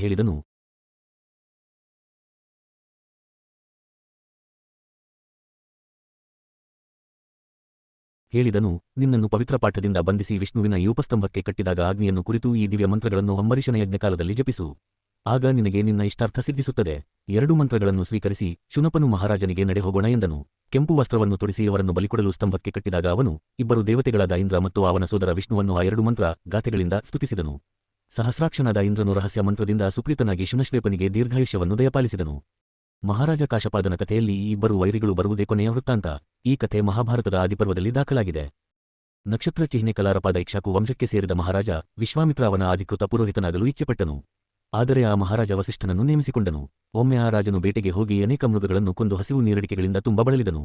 ದಾರಿಯಲ್ಲಿ ಸಿಕ್ಕಿದ ವಸಿಷ್ಠನ 100 ಜನ ಪುತ್ರರಲ್ಲಿ ಜ್ಯೇಷ್ಠನಾದ ಶಕ್ತಿಗೆ ದಾರಿಯನ್ನು ಬಿಟ್ಟು ಅತ್ತ ತೊಲಗು ಎಂದು ಆಜ್ಞಾಪಿಸಿದನು. ಆ ಪುರೋಹಿತನು ಸಭ್ಯವಾಗಿ ಹೀಗೆಂದನು, ಎಲೈರಾಜನೇ, ಈ ದಾರಿ ನನ್ನದು. ಇದು ಸನಾತನ ಧರ್ಮ. 1 ಪುಟಗಳು 410. ಡಾ ಬಾಬಾ ಸಾಹೇಬ್ ಅಂಬೇಡ್ಕರ್ ಅವರ ಸಮಗ್ರ ಬರೆಹಗಳು ಮತ್ತು ಭಾಷಣಗಳು ಸಂಪುಟ -3. ಬ್ರಾಹ್ಮಣನಿಗೆ ರಾಜನು ದಾರಿಯನ್ನು ಬಿಟ್ಟುಕೊಡಬೇಕೆಂದು ಶಾಸ್ತ್ರಗಳು ಹೇಳುತ್ತವೆ. ಅವರಿಬ್ಬರಲ್ಲಿ ಒಬ್ಬರು ಜಗ್ಗದೇ ಇದ್ದಾಗ ವಾಗ್ವಾದ ಬಿಸಿಯಾಯಿತು. ರಾಜ ತನ್ನ ಚಾವಟಿಯಿಂದ ಆ ಮುನಿಗೆ ಹೊಡೆದನು. ಅವಮಾನಿತ ಋಷಿಗಳು ಸಾಮಾನ್ಯವಾಗಿ ಮಾಡುವ ರೀತಿಯಲ್ಲಿ ಆ ಮುನಿಯು ರಾಜನಿಗೆ ನರಭಕ್ಷಕನಾಗೆಂದು ಶಪಿಸಿದರು. ಆ ಸಮಯದಲ್ಲಿ ಕಲ್ಮಾಶಪಾದ ರಾಜನಿಗೆ ಪುರೋಹಿತನಾಗಬೇಕೆಂಬ ಇಬ್ಬರು ತಮ್ಮ ಹಕ್ಕನ್ನು ಚಲಾಯಿಸಿದ್ದರಿಂದ ಅವರಲ್ಲಿ ವೈರವಿತ್ತು. ವಿಶ್ವಾಮಿತ್ರ ಆ ರಾಜನನ್ನು ಹಿಂಬಾಲಿಸಿದನು. ಅವನು ಶಕ್ತಿಯ ಜೊತೆ ವಾಗ್ವಾದ ನಡೆಸುತ್ತಿದ್ದಾಗ ಅವನನ್ನು ಕಂಡನು. ತನ್ನ ಶತ್ರು ವಸಿಷ್ಠನ ಮಗನಿರುವುದನ್ನು ನೋಡಿ ವಿಶ್ವಾಮಿತ್ರ ಆಗೋಚರನಾಗಿ ಅವರನ್ನು ದಾಟಿ ತನ್ನ ಅವಕಾಶಕ್ಕಾಗಿ ಹೊಂಚು ಹಾಕುತ್ತಿದ್ದನು. ಶಕ್ತಿಯ ಕ್ಷಮಾಪಣೆಯನ್ನು ರಾಜನು ಬೇಡಲು ಶುರು ಮಾಡಿದನು. ಆದರೆ ಅವರಲ್ಲಿ ಉಂಟಾಗುವ ಸೌಹಾರ್ದತೆಯನ್ನು ತಪ್ಪಿಸುವ ಆಸೆಯಿಂದ ನರಭಕ್ಷಕನಾದ ರಾಕ್ಷಸನನ್ನು ರಾಜನ ದೇಹವನ್ನು ಪ್ರವೇಶಿಸುವಂತೆ ಆಜ್ಞಾಪಿಸಿದನು. ಬ್ರಹ್ಮರ್ಷಿಯ ಶಾಪದ ಪ್ರಭಾವಕ್ಕೂ ವಿಶ್ವಾಮಿತ್ರನ ಆಜ್ಞೆಗೂ ಒಳಗಾಗಿ ಆ ರಾಕ್ಷಸ ಆಜ್ಞೆಯನ್ನು ವಿಧೇಯನಾಗಿ ಪಾಲಿಸಿದನು. ತನ್ನ ಉದ್ದೇಶ ಈಡೇರಿದ್ದುದನ್ನು ನೋಡಿ ಆದದ್ದಾಗಲೆಂದು ತನ್ನ ದೇಶದಿಂದ ದೂರ ಹೋದನು. ಹಸಿದ ಬ್ರಾಹ್ಮಣನನ್ನು ನೋಡಿದ ಆ ರಾಜನು ತನ್ನ ಅಡಿಗೆಯವನ ಮೂಲಕ ಇವನಿಗೆ ಬೇರೇನು ಸಿಗದಿದ್ದರಿಂದ ಉಣ್ಣಲು ನರಮಾಂಸವನ್ನು ಕಳುಹಿಸಿದ್ದರಿಂದ ಶಕ್ತಿಯು ಶಾಪ ಕೊಟ್ಟಂತೆ ಇವನಿಂದಲೂ ಶಾಪಕ್ಕೆ ಒಳಗಾದ. ಶಾಪದ ಬಲ ಹೆಚ್ಚಿದ್ದರಿಂದ ಮೊದಲ ಬಲಿಪಶುವಾದ ಶಕ್ತಿಯನ್ನು ರಾಜನು ತಿಂದನು. ವಿಶ್ವಾಮಿತ್ರನ ಪ್ರಚೋದನೆಯಿಂದಾಗಿ ವಸಿಷ್ಠನ ಇತರ ಪತ್ರರಿಗೂ ಈ ಗತಿ ಒದಗಿತು. ಶಕ್ತಿ ಸತ್ತಿರುವನೆಂದು ಭಾವಿಸಿದ ವಿಶ್ವಾಮಿತ್ರ ಮತ್ತೆ ಆ ರಾಕ್ಷಸನನ್ನು ವಸಿಷ್ಠನ ಪುತ್ರರ ವಿರುದ್ಧ ಪ್ರಚೋದಿಸಿದನು. ಶಕ್ತಿಗಿಂತ ಕಿರಿಯವರಾದ ಆ ಎಲ್ಲ ಪುತ್ರರನ್ನು ಆ ಕ್ರೂರ ರಾಕ್ಷಸ ಕಾಡಿನಲ್ಲಿ ಜಿಂಕೆಗಳನ್ನು ಸಿಂಹವು ತಿನ್ನುವಂತೆ ತಿಂದು ಹಾಕಿದನು. ತನ್ನ ಪತ್ತರೆಲ್ಲ ವಿಶ್ವಾಮಿತ್ರನಿಂದ ನಾಶವಾದುದನ್ನು ಕೇಳಿ ಭೂಮಿಯು ಮಹಾಪರ್ವತವನ್ನು ಭರಿಸಿರುವಂತೆ ಅವನು ತನ್ನ ಶೋಕವನ್ನು ಸಹಿಸಿಕೊಂಡನು. ಅವನು ತನ್ನ ಮಕ್ಕಳ ನಾಶದ ಬಗ್ಗೆ ಯೋಚಿಸಿದನೇ ಹೊರತು ಕೌಶಿಕತನೆಯರನ್ನು ನಿರ್ನಾಮ ಮಾಡಬೇಕೆಂದು ಯೋಚಿಸಲಿಲ್ಲ. ಈ ಮಹರ್ಷಿಯು ಮೇರು ಪರ್ವತದಿಂದ ಕೆಳಗುರುಳಿದರೂ ಹತ್ತಿಯ ರಾಶಿಯ ಮೇಲೆ ಬೀಳುವಂತೆ ಬಂಡೆಗಳ ಮೇಲೆ ಬಿದ್ದನು. ಬಿದ್ದರೂ ಸಾವು ಬರದಿದ್ದನ್ನು ನೋಡಿ ಕಾಡಿನಲ್ಲಿ ಕಾಳಿಚ್ಚನ್ನು ಪ್ರವೇಶಿಸಿದನು. ಆದರೆ ಧಗಧಗನೆ ಉರಿಯುತ್ತಿದ್ದ ಆ ಬೆಂಕಿಯು ಅವನನ್ನು ಸುಡದೆ ತಣ್ಣಗಾಯಿತು. ಆನಂತರ ತನ್ನ ಕುತ್ತಿಗೆಗೆ ದಪ್ಪನಾದ ಬಂಡೆಯನ್ನು ಕಟ್ಟಿಕೊಂಡು ಸಮುದ್ರಕ್ಕೆ ಹಾರಿದನು. ಆದರೆ ಸಮುದ್ರದ ಅಲೆಗಳು ಅವನನ್ನು ದಡಕ್ಕೆ ತಂದು ಹಾಕಿದವು. ಆಮೇಲೆ ಅವನು ತನ್ನ ಆಶ್ರಮಕ್ಕೆ ಹೋದನು. ಆದರೆ ಅದು ಖಾಲಿಯೂ ನಿರ್ಜನವೂ ಆಗಿದ್ದುದನ್ನು ಕಂಡು ಅವನಿಗೆ ದುಃಖ ಮತ್ತೆ ಒತ್ತರಿಸಿ ಬಂದು ಹೊರಹೊರಟನು. ಆಗ ತಾನೇ ಬಿದ್ದ ಮಳೆಯಿಂದ ವಿಪಾಸ ನದಿಯು ಪ್ರವಾಹದಿಂದ ಭೋರ್ಗರೆದು ಇಕ್ಕೆಲಗಳಲ್ಲೂ ಇದ್ದ ಅನೇಕ ವ್ಯಕ್ತಗಳನ್ನು ಕೊಚ್ಚಿಕೊಂಡು ಹೋಗುತ್ತಿದ್ದುದನ್ನು ನೋಡಿ ಮುಳುಗಿ ಸಾಯುವ ಉದ್ದೇಶದಿಂದ ತನ್ನ ಶರೀರವನ್ನು ಹಗ್ಗದಿಂದ ಕಟ್ಟಿಕೊಂಡು ಅದರಲ್ಲಿ ಧುಮುಕಿದನು. ಆದರೆ ಅವನ ಕಟ್ಟುಗಳನ್ನೆಲ್ಲ ಕಳಚಿ ವಿಪಾಸ ನದಿಯು ಅವನನ್ನು ದಡಕ್ಕೆ ತಂದು ಬಿಟ್ಟಿತು. ಬ್ರಾಹ್ಮಣರು ಮತ್ತು ಶ್ರುತಿಯದು. ಹಾಗಾಗಿ ಆ ನದಿಗೆ ಆ ಋಷಿಯ ಹೆಸರೇ ಪ್ರಾಪ್ತವಾಯಿತು. ಆಮೇಲೆ ಅವನು ಮೊಸಳೆಗಳಿಂದ ತುಂಬಿ ಹರಿಯುತ್ತಿದ್ದ ಭೀಕರ ಸಟೇಜ್ ನದಿಯನ್ನು ನೋಡಿ ಅದರೊಳಕ್ಕೆ ಧುಮುಕಿದನು. ಹೀಗೆ ಧುಮುಕಿದ ಆ ಬ್ರಾಹ್ಮಣನು ಅಗ್ನಿಯಂತೆ ಪ್ರಜ್ವಲಿಸುತ್ತಿರುವುದನ್ನು ಕಂಡು 100 ದಿಕ್ಕುಗಳಿಗೆ ಚೆಲ್ಲಾಪಿಲ್ಲಿಯಾಗಿ ಹರಿದುದರಿಂದ ಅದಕ್ಕೆ ಶತದ್ಭ ಎಂದು ಹೆಸರು ಬಂದಿತು. ಇದರ ಪರಿಣಾಮವಾಗಿ ಅವನು ಮತ್ತೊಮ್ಮೆ ಬದುಕುಳಿದನು. ತಾನು ಸಾಯದೆ ಇರುವುದನ್ನು ಕಂಡು ಅವನು ಆಶ್ರಮಕ್ಕೆ ಮರಳಿದನು. ಅವರಿಬ್ಬರ ನಡುವಣ ಸಾಮಾನ್ಯ ವೈರತ್ವದ ಬಗ್ಗೆ ಕೆಲವು ವಿಶಿಷ್ಟ ನಿದರ್ಶನಗಳು ಮಾತ್ರ ಇವೆ. ಈ ಸಾಮಾನ್ಯ ವೈರತ್ವ ಯಾವ ಮಟ್ಟಕ್ಕೆ ಇದ್ದಿತು ಎಂದರೆ ವಸಿಷ್ಠನನ್ನು ಕೊಲೆ ಮಾಡಲು ವಿಶ್ವಾಮಿತ್ರ ಇಷ್ಟಪಟ್ಟನು. ಇದು ಮಹಾಭಾರತದ ಶಲ್ಯ ಪರ್ವದಲ್ಲಿ ನಿರೂಪಿತವಾಗಿದೆ. ಮಹಾಭಾರತಕಾರ ಹೇಳುತ್ತಾನೆ, ವಿಶ್ವಾಮಿತ್ರ ಮತ್ತು ಬ್ರಹ್ಮರ್ಷಿ ವಸಿಷ್ಠರ ನಡುವಣ ತಪಸ್ಸಿನ ಸ್ಪರ್ಧೆಯಿಂದ ಅವರ ಮಹಾವೈರ ಬೆಳೆಯಿತು. ಸ್ಥಾಣು ತೀರ್ಥದ ಬಳಿ ವಸಿಷ್ಠನಿಗೆ ವಿಸ್ತಾರವಾದ ಆಶ್ರಮವಿತ್ತು. ಅದರ ಪೂರ್ವಕ್ಕೆ ವಿಶ್ವಾಮಿತ್ರನ ಆಶ್ರಮವಿತ್ತು. ಈ ಇಬ್ಬರು ಮಹರ್ಷಿಗಳು ಪ್ರತಿದಿನ ತಪಸ್ಸಿನಲ್ಲಿ ಒಬ್ಬರನ್ನೊಬ್ಬರು ಮೀರಿಸಬೇಕೆಂದು ಸ್ಪರ್ಧಿಸುತ್ತಿದ್ದರು. ಆದರೆ ವಸಿಷ್ಠನ ಪರಾಕ್ರಮವನ್ನು ಅರಿತ ವಿಶ್ವಾಮಿತ್ರನಿಗೆ ಅತ್ಯಂತ ವೇದವಾಯಿತು. ಅವನು ತುಂಬಾ ಚಿಂತಾಕ್ರಾಂತನಾದನು. ನಿರಂತರವಾಗಿ ತಪಸ್ಸಿನಲ್ಲಿ ತೊಡಗುವ ಈ ಮಹರ್ಷಿಯ ಯೋಚನೆ ಈ ರೀತಿ ಇತ್ತು, ಅತ್ಯಂತ ಶ್ರೇಷ್ಠ ಮಂತ್ರೋಚ್ಚಾರಕನಾದ ಕಠಿಣ ತಾಪಸಿ ವಸಿಷ್ಠನನ್ನು ಈ ಸರಸ್ವತಿ ನದಿಯು ವೇಗವಾಗಿ ನನ್ನ ಬಳಿ ತರುತ್ತದೆ. ಆ ಶ್ರೇಷ್ಠ ಬ್ರಾಹ್ಮಣ ಇಲ್ಲಿ ಬಂದಾಗ ಅವನನ್ನು ನಾನು ಕೊಲ್ಲುವುದು ಖಂಡಿತ. ಈ ರೀತಿ ನಿರ್ಧರಿಸಿ ಆ ದಿವ್ಯ ಋಷಿಯಾದ ವಿಶ್ವಾಮಿತ್ರನು ರಕ್ತಾರುಣ ನೇತ್ರನಾಗಿ ನದಿಗಳಲ್ಲೆಲ್ಲ ಶ್ರೇಷ್ಠವಾದ ಸರಸ್ವತಿಯನ್ನು ನೆನೆದನು. ಮಹಾಬಲಿಷ್ಠನೂ ಶೀಘ್ರ ಕೋಪಿಷ್ಠನೂ ಆದ ಅವನ ಆಲೋಚನೆಯ ಕೇಂದ್ರವೇ ತಾನಾದುದನ್ನು ತಿಳಿದು ಸರಸ್ವತಿಯು ಆತಂಕಪಟ್ಟಳು. ಆಗ ಗಡಗಡನೆ ನಡುಗುತ್ತಾ ಬೀಳಿಸಿಕೊಂಡು ಕೈಜೋಡಿಸಿಕೊಂಡು ಮುನಿಗಳಲ್ಲೆಲ್ಲ ಶ್ರೇಷ್ಠನಾದ ಅವನ ಮುಂದೆ ನಿಂತಳು. ಪತಿಯನ್ನು ಕಳೆದುಕೊಂಡ ಸತಿಯಂತೆ ಅವಳು ಬಹಳ ವ್ಯಾಕುಳ್ಳಾಗಿ ನಾನು ಏನು ಮಾಡಲಿ ಎಂದು ಅವನನ್ನು ಕೇಳಿದಳು. ಚಂಡ ಕೋಪಿಷ್ಠನಾದ ಮುನಿ ಹೇಳಿದನು, ಕೂಡಲೇ ವಸಿಷ್ಠವನ್ನು ತೆಗೆದುಕೊಂಡು ಬಾ, ಅವನನ್ನು ಕೊಲ್ಲಬೇಕಾಗಿದೆ. ಕಮಲನೇತ್ರಳಾದ ಆ ದೇವಿಯು ತನ್ನ ಕೈ ಜೋಡಿಸಿ ಗಾಳಿಯಲ್ಲಿ ಬಳ್ಳಿಯು ಬಳುಕುವಂತೆ ಮಹಾಭಯದಿಂದ ನಡುಗಿದಳು. ವಿಶ್ವಾಮಿತ್ರನು ಅವಳ ಪರಿಸ್ಥಿತಿಯನ್ನು ಅರಿತುಕೊಂಡರೂ ಕೂಡ ತನ್ನ ಆಜ್ಞೆಯನ್ನು ಮನರುಚ್ಚರಿಸಿದನು. ಅವನ ಪಾಪಪೂರ್ಣ ಯೋಚನೆಯನ್ನು ವಸಿಷ್ಠನ ಪರಾಕ್ರಮದ ಅಸಾಮಾನ್ಯತೆಯನ್ನು ಅರಿತಿದ್ದ ಸರಸ್ವತಿಯು ಕಂಪಿಸುತ್ತಾ, ಇಬ್ಬರು ಮಹರ್ಷಿಗಳು ಎಲ್ಲಿ ಶಾಪ ಕೊಡುವರೋ ಎಂಬ ಮಹಾಭೀತಿಯಿಂದ ವಸಿಷ್ಠನ ಬಳಿಗೆ ಹೋಗಿ ಅವನ ವೈರಿಯ ಆದೇಶವನ್ನು ತಿಳಿಸಿದಳು. ಕ್ರುರುಳಾಗಿ ಬಿಳಚಿಕೊಂಡು ಆತಂಕದಿಂದ ಬಂದ ಅವಳನ್ನು ನೋಡಿ ವಸಿಷ್ಠನು ಹೀಗೆ ಹೇಳಿದನು, ಎಲೈ ನದಿಗಳ ರಾಜ್ಯೆ, ಚಿಂತೆ ಬಿಡು, ನನ್ನನ್ನು 1 ಪುಟಗಳು ನಾನು 28 ಡಾ. ಬಾಬಾ ಸಾಹೇಬ್ ಅಂಬೇಡ್ಕರ್ ಅವರ ಸಮಗ್ರ ಬರೆಹಗಳು ಮತ್ತು ಭಾಷಣಗಳು ಸಂಪುಟ -3. ವಿಶ್ವಾಮಿತ್ರನ ಬಳಿಗೆ ನಿಸ್ಸಂಕೋಚವಾಗಿ ಕರೆದೊಯ್ದ. ಅವನು ನಿನ್ನನ್ನು ಶಪಿಸದಿರಲಿ. ದಯಮಯನಾದ ಆ ಋಷಿಯ ಈ ಮಾತುಗಳನ್ನು ಕೇಳಿ ತಾನು ಹೇಗೆ ವಿವೇಕಯುತವಾಗಿ ನಡೆದುಕೊಳ್ಳಬೇಕೆಂದು ಯೋಚಿಸಿದಳು. ವಸಿಷ್ಠ ನನಗೆ ಸದಾ ಮಹಾಕರುಣೆಯನ್ನು ತೋರಿಸಿದ್ದಾನೆ. ನಾನು ಅವನ ಯೋಗಕ್ಷೇಮವನ್ನು ನೋಡಿಕೊಳ್ಳಬೇಕು. ಆಗ ಕೌಶಿಕ ಮಹರ್ಷಿಯು ಸರಸ್ವತಿ ನದಿಯಂಚಿನಲ್ಲಿ ನಿಂತು ಅರ್ಘ ಕೊಡುತ್ತಿದ್ದುದನ್ನು ನೋಡಿ ಇದೇ ಸದಾವಕಾಶವೆಂದು ಭಾವಿಸಿ ದಡ ಸಮೇತ ಅವನನ್ನು ತನ್ನ ಪ್ರವಾಹದಲ್ಲಿ ಕೊಚ್ಚಿಕೊಂಡು ಹೋದಳು. ಈ ರೀತಿಯಲ್ಲಿ ಮಿತ್ರ ವರುಣರ ಮಗನಾದ ವಸಿಷ್ಠನು ಕೊಚ್ಚಿಹೋದನು. ಹೀಗೆ ಅವನು ಹೋಗುತ್ತಿದ್ದಾಗ ನದಿಯನ್ನು ಈ ರೀತಿಯಾಗಿ ಸ್ತುತಿಸಿದನು, ಎಲೆ ಸರಸ್ವತಿಯೇ, ಬ್ರಹ್ಮಮಾನಸ ಸಂಭವೆ, ನಿನ್ನ ಆಕರ್ದಮವಾದ ಜಲರಾಶಿಯಿಂದ ಇಡೀ ಭೂಮಂಡಲವನ್ನೇ ವ್ಯಾಪಿಸಿರುವೆ. ನಭೋವಾಸಿಯಾದ ನೀನು ಮೇಘಗಳಿಗೆ ಜಲಸಿಂಚನ ಮಾಡುವೆ. ಜಲಸರ್ವಸ್ವವೆಲ್ಲ ನೀನೇ, ನಿನ್ನಿಂದಲೇ ನಮಗೆ ಜ್ಞಾನ. ನೀನೇ ಸರ್ವಪೋಷಕಿ, ನೀನೇ ತೇಜಸ್ಸು, ನೀನೇ ಕೀರ್ತಿ, ನೀನೇ ಪರಿಪೂರ್ಣ, ನೀನೇ ಬುದ್ಧಿ, ನೀನೇ ಬೆಳಕು, ನೀನೇ ವಾಕ್ಕು, ನೀನೇ ಸ್ವಾಹ. ಈ ಜಗತ್ತು ನಿನ್ನಾಧೀನ. ಎಲೈ ಚತುರ್ಮುಖ ರೂಪಿಯೇ, ಸರ್ವಜೀವಿಗಳಲ್ಲಿ ನೀನು ಆವಾಸವಾಗಿರುವ. ಸರಸ್ವತಿಯು ವಸಿಷ್ಠನನ್ನು ಕರೆತಂದುದನ್ನು ನೋಡಿ ಅವನನ್ನು ಮುಗಿಸಿಬಿಡಲು ವಿಶ್ವಾಮಿತ್ರನು ಆಯುಧವನ್ನು ಹುಡುಕಿದನು. ಅವನ ಕೋಪವನ್ನು ಕಂಡು ಬ್ರಹ್ಮಹತ್ಯೆಗೆ ಹೆದರಿ ಪೂರ್ವ ದಿಕ್ಕಿಗೆ ನದಿಯು ವಸಿಷ್ಠನನ್ನು ಕೊಚ್ಚಿಕೊಂಡು ಹೋಯಿತು. ಹೀಗೆ ಅವಳು ಇಬ್ಬರು ಮಹರ್ಷಿಗಳ ಆದೇಶವನ್ನು ಪರಿಪಾಲಿಸಿದವಳಾಗಿ ವಿಶ್ವಾಮಿತ್ರನನ್ನು ನಿವಾರಿಸಿದಳು. ಹೀಗೆ ವಸಿಷ್ಠ ಕೊಚ್ಚಿ ಹೋದದ್ದನ್ನು ನೋಡಿ ತಾಳ್ಮೆಗೆಟ್ಟ ಕೋಪೋದ್ರಿಕ್ತನಾದ ವಿಶ್ವಾಮಿತ್ರನು ಅವಳಿಗೆ ಹೇಳಿದನು, ಎಲ್ ಜಲರಾಶಿ ಶ್ರೇಷ್ಠಳೆ, ನನಗೆ ವಂಚಿಸಿ ಹಿಮ್ಮೆಟ್ಟಿದ್ದರಿಂದ ದಾನವ ಮುಖಂಡನಿಗೆ ಹಿತಕರವಾಗುವಂತೆ ರಕ್ತದಲೆಗಳಲ್ಲಿ ಹೊರಳಾಡು. ಹೀಗೆ ಶಪಿತಳಾದ ಸರಸ್ವತಿಯು 1 ವರ್ಷದ ತನಕ ರಕ್ತ ಮಿಶ್ರಿತ ಹೊಳೆಯಾಗಿ ಹರಿದಳು. ವಸಿಷ್ಠನು ಕೊಚ್ಚಿಹೋದ ಆ ಪವಿತ್ರ ಸ್ಥಳಕ್ಕೆ ಆಗಮಿಸಿದ ರಾಕ್ಷಸರು ಆ ರಕ್ತಮಯ ಹೊಳೆಯ ನೀರನ್ನು ಮನಸ್ಸು ತೃಪ್ತಿಯಾಗುವವರೆಗೆ ಕುಡಿದು ಸ್ವರ್ಗವನ್ನೇ ಗೆದ್ದರೋ ಎಂಬಂತೆ ಕೇಕೆ ಹಾಕಿ ನಗುತ್ತಾ ಕುಣಿದಾಡಿದರು. ಆ ಸ್ಥಳಕ್ಕೆ ಸ್ವಲ್ಪ ಕಾಲದ ನಂತರ ಬಂದ ಕೆಲವು ಋಷಿಗಳು ಆ ಹೊಳೆ ರಕ್ತರಂಜಿತವಾಗಿರುವುದನ್ನು, ರಾಕ್ಷಸರು ಆ ನೀರನ್ನು ಗಟಗಟನೆ ಕುಡಿಯುವುದನ್ನು ನೋಡಿ ಭಯಪಟ್ಟು ಸರಸ್ವತಿ ನದಿಯನ್ನು ರಕ್ಷಿಸಲು ಅತ್ಯಂತ ಪ್ರಯಾಸಕರವಾದ ಪ್ರಯತ್ನಗಳನ್ನು ಮಾಡಿದರು. ಇದುವರೆಗೂ ಹೇಳಿದ ಪ್ರಸಂಗಗಳು ಒಬ್ಬ ಬ್ರಾಹ್ಮಣನಿಗೂ ಒಬ್ಬ ಕ್ಷತ್ರಿಯನಿಗೂ ನಡೆದ ವೈಯಕ್ತಿಕ ಸಂಘರ್ಷಗಳಿಗೆ ಸಂಬಂಧಿಸಿದವು. ಮುಂದೆ ಬರುವ ಪ್ರಸಂಗಗಳು ಒಂದು ಕಡೆ ಬ್ರಾಹ್ಮಣರು, ಇನ್ನೊಂದು ಕಡೆ ಕ್ಷತ್ರಿಯರು ಇವರ ನಡುವೆ ನಡೆದ ವರ್ಗ ಅಥವಾ ಸಮುದಾಯ ಸಂಘರ್ಷಗಳಾಗಿವೆ. ಅವು ಕೇವಲ ಸಂಘರ್ಷಗಳಲ್ಲ, ಅವು ಕೋಮುಗಲಭೆಗಳಂತೆ ಇದ್ದುವೆಂದು ಹೇಳುವುದು ಸರಿಯಲ್ಲ. ಅವು ಒಂದು ಸಮುದಾಯ ಇನ್ನೊಂದು ಸಮುದಾಯವನ್ನು ಮೂಲೋಚ್ಚಾಟನೆ ಮಾಡಬೇಕೆಂದು ಹೊರಟ ವರ್ಗ ಸಂಘರ್ಷಗಳು. ಮಹಾಭಾರತ ಅಂತಹ 2 ಮೂಲೋಚ್ಚಾಟನಾ ವರ್ಗ ಸಂಘರ್ಷಗಳನ್ನು ದಾಖಲು ಬ್ರಾಹ್ಮಣರು ಮತ್ತು ಶ್ರುತಿಯರು ಮಾಡಿದೆ. ಮೊದಲನೆಯದು ಯುದ್ಧ ಭಾರ್ಗವ ಬ್ರಾಹ್ಮಣರ ಮೇಲೆ ಹೈಹಯ ಕ್ಷತ್ರಿಯರು ನಡೆಸಿದ್ದು. ಅದು ಹೈಹಯ ರಾಜನಾದ ಕೃತವೀರ್ಯನ ಆಳ್ವಿಕೆಯಲ್ಲಿ ನಡೆಯಿತು. ಮಹಾಭಾರತದ ಆದಿಪರ್ವದಲ್ಲಿ ಈ ಯುದ್ಧದ ವರ್ಣನೆ ಈ ರೀತಿ ಇದೆ. ಕೃತವೀರ್ಯನೆಂಬ ರಾಜನಿದ್ದನು. ಅವನ ಔದಾರದಿಂದ ವೇದಜ್ಜನಾದ ಭೈಗು ಪುರೋಹಿತನಾಗಿ ನೇಮಕಗೊಂಡು ದವಸಧಾನ್ಯಗಳಿಂದಲೂ ಸಂಪತ್ತಿನಿಂದಲೂ ತುಂಬಾ ಶ್ರೀಮಂತನಾಗಿದ್ದನು. ಆ ರಾಜನು ಸ್ವರ್ಗಸ್ಥನಾದ ಮೇಲೆ ಸಂಪತ್ತಿನ ಅಭಾವದಿಂದ ಅವನ ವಂಶಸ್ಥರು ಭೈಗು ವಂಶಸ್ಥರಲ್ಲಿ ಸಂಪತ್ತಿದೆ ಎಂದು ತಿಳಿದು ಅದಕ್ಕಾಗಿ ಅವರಲ್ಲಿಗೆ ಬಂದರು. ಆ ಕ್ಷತ್ರಿಯರಿಗೆ ಹೆದರಿ ಅವರಲ್ಲಿ ಕೆಲವರು ತಮ್ಮ ಹಣವನ್ನು ಭೂಮಿಯಲ್ಲಿ ಹೂತಿಟ್ಟರು. ಇನ್ನು ಕೆಲವರು ಬ್ರಾಹ್ಮಣರಿಗೆ ದಾನ ಮಾಡಿದರು. ಮತ್ತೆ ಕೆಲವರು ತಮಗೆ ಬೇಕಾದವರಿಗೆ ಕೊಟ್ಟರು. ಆದರೂ ಕ್ಷತ್ರಿಯರು ನೆಲವನ್ನು ಅಗೆಯುತ್ತಿದ್ದಾಗ ಭೈಗುವಿನ ಮನೆಯಲ್ಲಿ ಸ್ವಲ್ಪ ಹಣವನ್ನು ಪತ್ತೆ ಹಚ್ಚಿದರು. ಈ ನಿಧಿಯನ್ನು ನೋಡಿ ಆ ಕೃತಿಯರೆಲ್ಲ ಕೆರಳಿ ಗರ್ಭಸ್ಥ ಮಗುವನ್ನು ಬಿಡದೆ ತಾವು ತುಂಬಾ ತುಚ್ಛವಾಗಿ ಕಾಣುತ್ತಿದ್ದ ಎಲ್ಲ ಭೈಗುಗಳನ್ನು ಕೊಂದರು. ಅವರ ವಿಧವೆಯರು ಹಿಮಾಲಯ ಪರ್ವತಕ್ಕೆ ಪಲಾಯನ ಮಾಡಿದರು. ಅವರಲ್ಲೊಬ್ಬಳು ಇನ್ನೂ ಹುಟ್ಟಿದ ತನ್ನ ಮಗುವನ್ನು ತೊಡೆಯಲ್ಲಿ ಬಚ್ಚಿಟ್ಟುಕೊಂಡಳು.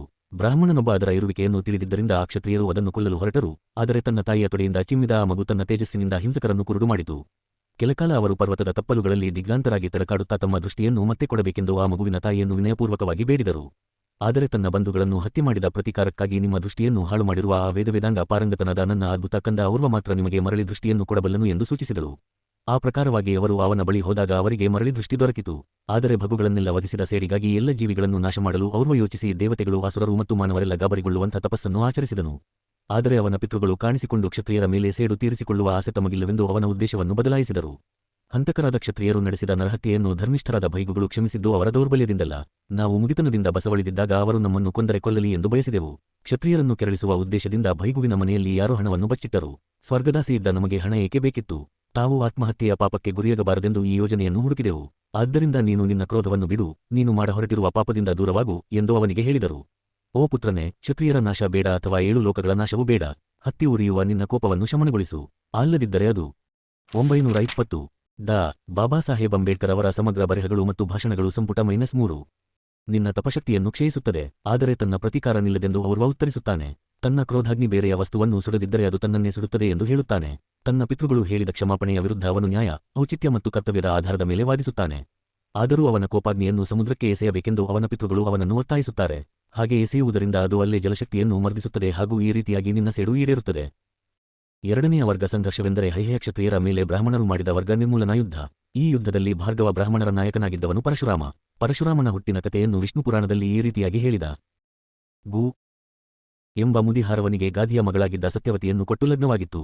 ಬ್ರಾಹ್ಮಣ ಲಕ್ಷಣಗಳಿರುವ ಮಗನನ್ನು ತನ್ನ ಹೆಂಡತಿ ಪಡೆಯಲೆಂಬ ಆಸೆಯಿಂದ ರುಚಿಕನು ಅಕ್ಕಿ, ಬಾರಿ, ಬೇಳೆ, ಬೆಣ್ಣೆ ಮತ್ತು ಹಾಲಿನಿಂದ ಮಾಡಿದ ಚರುಭಕ್ಷ್ಯವನ್ನು ತಯಾರಿಸಿ ತಿನ್ನಲು ಅದನ್ನು ಅವಳಿಗೆ ಕೊಟ್ಟನು. ಅಂಥದೇ ಭೋಜ್ಯವನ್ನು ಅವಳ ತಾಯಿಗೂ ಅವಳಿಗೆ ಕೃತಿಯ ಪತ್ರ ಜನಿಸಲೆಂದು ಕೊಟ್ಟನು. ಆದರೆ ಈ ಭೋಜ್ಯಗಳನ್ನು ಆದಲು ಬದಲು ಮಾಡುವಂತೆ ಸತ್ಯವತಿಯ ತಾಯಿ ಒತ್ತಾಯಿಸಿದಳು. ಅವಳು ಹಾಗೆ ಮಾಡಿದ್ದಕ್ಕೆ ಅವಳ ಗಂಡ ಅವಳನ್ನು ನಿಂದಿಸಿದನು. ಮೂಲದ ಮಾತುಗಳನ್ನು ಉದ್ಧರಿಸುತ್ತೇನೆ. ಎಲೆ ಪಾಪ ಹೆಂಗಸೆ, ಎಂಥ ಅಯುಕ್ತ ಕೆಲಸ ಮಾಡಿದೆ. ಭಯಂಕರ ರೂಪದ ದೇಹವೊಂದು ನನಗೆ ಕಾಣುತ್ತಿದೆ. ನಿನ್ನ ತಾಯಿಗಾಗಿ ಸಿದ್ಧಪಡಿಸಿದ ಚರುವನ್ನು ನೀನು ಭುಜಿಸಿದೆಯಲ್ಲ, ಇದು ತಪ್ಪು. ಆ ಚರುವಿನೊಳಕ್ಕೆ ನಾನು ಶೌರ್ಯ, ಧೈರ್ಯ, ಸಾಹಸ ಗುಣಗಳನ್ನು ಬೆರೆಸಿದ್ದೆ. ನಿನ್ನದಕ್ಕೆ ಶಾಂತಿ, ಜ್ಞಾನ, ಸಹನೆ ಮುಂತಾದ ಬ್ರಾಹ್ಮಣ ಸಹಜ ಗುಣಗಳನ್ನು ಸೇರಿಸಿದ್ದೆ. ನೀನು ನನ್ನ ಯೋಜನೆಗೆ ವಿರುದ್ಧವಾಗಿ ನಡೆದುಕೊಂಡಿದ್ದರಿಂದ ನಿನಗೆ ಭಯಂಕರನೂ ವೀರನೂ ಹಂತಕನೂ ಆದ ಕ್ಷತ್ರಿಯ ಹುಟ್ಟುತ್ತಾನೆ. ನಿನ್ನ ತಾಯಿಯ ಸಂತಾನ ಬ್ರಾಹ್ಮಣನ ಪ್ರಶಾಂತ ಸ್ವಭಾವವನ್ನು ವರ್ತನೆಯನ್ನು ಪ್ರದರ್ಶಿಸುತ್ತದೆ. ಅವನು ಈ ಮಾತುಗಳನ್ನು ಹೇಳಿದ ತಕ್ಷಣವೇ ಸತ್ಯವತಿ ಅಡ್ಡಬಿದ್ದು ತನ್ನ ಪತಿಯ ಪಾದಗಳನ್ನು ಹಿಡಿದುಕೊಂಡಳು. ಓ ಪತಿದೇವ, ಅಜ್ಞಾನದಿಂದ ನಾನು ವರ್ತಿಸಿದೆ. ನನಗೆ ದಯೆ ತೋರು. ನೀನು ವರ್ಣಿಸಿದಂಥ ಪತ್ರ ನನಗೆ ಜನಿಸದಿರಲಿ. ನೀನು ಇಚ್ಛಿಸುವೆಯಾದರೆ ಅಂಥ ಮೊಮ್ಮಗ ನನಗೆ ಹುಟ್ಟಲಿ ಎಂದು ಬೇಡಿಕೊಂಡಳು. ಕಾಲಾನಂತರದಲ್ಲಿ ಅವಳು ಜಮದಗ್ನಿಯನ್ನು ಹಡೆದಳು. ಅವಳ ತಾಯಿ ವಿಶ್ವಾಮಿತ್ರನಿಗೆ ಜನ್ಮವಿತ್ತಳು. ಸತ್ಯವತಿ ಕೌಶರ್ಕಿ ಎಂಬ ಹೆಸರಿನ ನದಿಯಾದಳು. ಇಕ್ಷಾಕು ವಂಶದ ರೇಣುವಿನ ಮಗಳಾದ ರೇಣುಕೆಯನ್ನು ಜಮದಗ್ನಿ ಮದುವೆಯಾದನು. ಅವಳಿಂದ ಅವನಿಗೆ ಪರಶುರಾಮನೆಂಬ ಪುತ್ರ ಜನಿಸಿದನು. ಬ್ರಾಹ್ಮಣರು ಮತ್ತು ಶ್ರುತಿಯದು. ಮಹಾಭಾರತದ ವನ ಪರ್ವದಲ್ಲಿ ಪರಶುರಾಮನ ಕುಲೇತಿಹಾಸಕ್ಕೆ ಸಂಬಂಧಿಸಿದಂತೆ ಅಧಿಕ ವಿವರಗಳು ಈ ರೀತಿಯಾಗಿವೆ. ಜಮದಗ್ನಿ ಮತ್ತು ಸತ್ಯವತಿಗೆ 5 ಮಕ್ಕಳಿದ್ದರು. ಅವರಲ್ಲಿ ಕೊನೆಯವನೇ ಹೆಸರಾಂತ ಪರಶುರಾಮ. ಮಾತೃಹತ್ಯೆಗೆ ಉಳಿದ 4 ಪುತ್ರರು ಕೈಹಾಕಲು ತಿರಸ್ಕರಿಸಿದ ಮೇಲೆ ತನ್ನ ಮುಂದಿನ ಪಾವಿತ್ರ್ಯವನ್ನು ಕಳೆದುಕೊಂಡು ಪತಿತಳಾಗಿದ್ದ ತನ್ನ ಮಾತೆಯನ್ನು ಆತನ ತಂದೆಯ ಅಪ್ಪಣೆಯ ಮೇರೆಗೆ ಕೊಂದು ಹಾಕುತ್ತಾನೆ. ಹಾಗೂ ಅವರು ತಮ್ಮ ತಂದೆಯ ಶಾಪದಿಂದ ವಿವೇಕಹೀನರಾಗುತ್ತಾರೆ. ಪರಶುರಾಮನ ಪ್ರಾರ್ಥನೆಯಂತೆ ಅವನ ತಾಯಿ ಜೀವಂತವಾಗುತ್ತಾಳೆ. ಅವನ ಅಣ್ಣಂದಿರಿಗೆ ವಿವೇಕ ಮತ್ತೆ ಬರುತ್ತದೆ. ಅವನು ತನ್ನ ತಂದೆಯ ವರಪ್ರಸಾದದಿಂದ ದೀರ್ಘ ಜೀವನವನ್ನು ಅಜೇಯತತ್ವವನ್ನು ಪಡೆಯುತ್ತಾನೆ. ಈ ಎರಡನೆಯ ವರ್ಗ ಯುದ್ಧವು ಕಾರ್ತವೀರ್ಯ ಮಹಾರಾಜನ ಮಗನಾದ ಹೈಹಯ ರಾಜನ ಮಗನಾದ ಅರ್ಜುನನ ಆಳ್ವಿಕೆಯಲ್ಲಿ ನಡೆಯಿತು. ಅದನ್ನು ಸರಿಯಾಗಿ ಅರ್ಥ ಮಾಡಿಕೊಳ್ಳಬೇಕಾದರೆ 2 ಭಾಗವಾಗಿ ವಿಂಗಡಿಸಿಕೊಳ್ಳಬೇಕು. ಕಾರಣ ಅದರಲ್ಲಿ 2 ಹಂತಗಳಿವೆ. ತಮಗೆ ಪ್ರತ್ಯೇಕವಾಗಿ ಕೆಲವು ಹಕ್ಕುಗಳು ಮತ್ತು ಅಧಿಕಾರಗಳು ಬೇಕೆಂದು ಬ್ರಾಹ್ಮಣರು ಕೇಳಿದ್ದರಿಂದಲೂ ತುಂಬ ತಿರಸ್ಕಾರಯೋಗ್ಯ ಮಾತುಗಳಲ್ಲಿ ಅವುಗಳನ್ನೆಲ್ಲ ರಾಜ ಅರ್ಜುನನು ತಳ್ಳಿಹಾಕಿದ್ದರಿಂದಲೂ ಸಂಘರ್ಷ ಶುರುವಾಯಿತು. ಮಹಾಭಾರತದ ಅನುಶಾಸನ ಪರ್ವ ಅದನ್ನು ಮುಂದಿನಂತೆ ವಿವರಿಸುತ್ತದೆ. 1.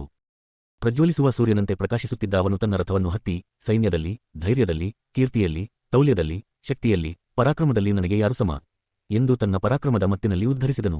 ಅವನ ಮಾತು ಮುಗಿಯುತ್ತಿದ್ದಂತೆಯೇ ಆಕಾಶದಲ್ಲಿ ಆ ಶರೀರವಾಣಿ ಇಂತೆಂದು ನುಡಿಯಿತು. ಎಲೈ ಮೂರ್ಖನೆ, ಕ್ಷತ್ರಿಯನಿಗಿಂತ ಬ್ರಾಹ್ಮಣ ಶ್ರೇಷ್ಠ ಎಂಬುದನ್ನು ತಿಳಿದುಕೋ. ಬ್ರಾಹ್ಮಣನ ನೆರವಿನಿಂದ ಕ್ಷತ್ರಿಯ ರಾಜ್ಯ ಭರಮಾಡುತ್ತಾನೆ.